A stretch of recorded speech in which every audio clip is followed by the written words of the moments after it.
मूर्ख पंडित की कहानी। बहुत पहले की बात है। रामपुर नाम के गांव में एक मूर्ख ब्राह्मण रहा करता था।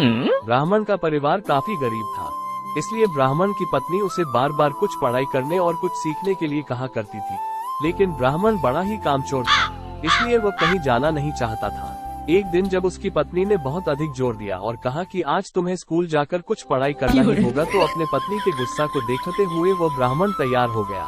वो अपने घर से निकला और पीछे के रास्ते से जाकर घर के पीछे छुप के बैठ गया।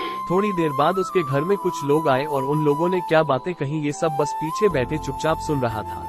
जब शाम हो गई तो ब्राह्मण वापस अपने घर के पीछे से निकल कर आया और आकर उसने अपने पत्नी से कहा कि आज मैंने इतनी पढ़ाई कर ली कि अब मैं भविष्य देखने लगा हूँ। ये सुनकर उसके पत्नी को बड़ा आश्चर्य हुआ और यकीन भी नहीं हुआ, तो उसने कहा कि अच्छा ऐसा है तो बताओ, आज जब तुम स्कूल गए थे तो घर में क्या हुआ। अपनी पत्नी का सवाल सुनकर ब्राह्मण ने उत्तर दिया कि आज हमारे घर में कौन आया था, उसने क्या बातें कही। ये सब तो वो पीछे बैठकर सुन ही रहा था। जवाब सुनकर ब्राह्मण की पत्नी को यकीन हो गया कि सच में उसका पति भविष्य देखने लगा है। इसके बाद वो पूरे गांव में घूम घूम कर सबको ये बात बताने लगी कि उसका पति भविष्य देखने लगा है, वो भविष्य देख सकता है। अगले दिन एक धोबी का गधा खो गया था और वो उसे मिल नहीं रहा था, इसलिए वो उस पंडित के पास आया और आकर उससे कहा कि मेरा गधा खो गया है, क्या आप मेरी मदद कर सकते हैं। पंडित को कुछ समझ में नहीं आया कि वह क्या करे, इसलिए उसने कहा कि अभी मैं स्नान करने जा रहा हूँ, जब मैं स्नान करके लौटूंगा उसके बाद मैं भविष्यवाणी करूंगा।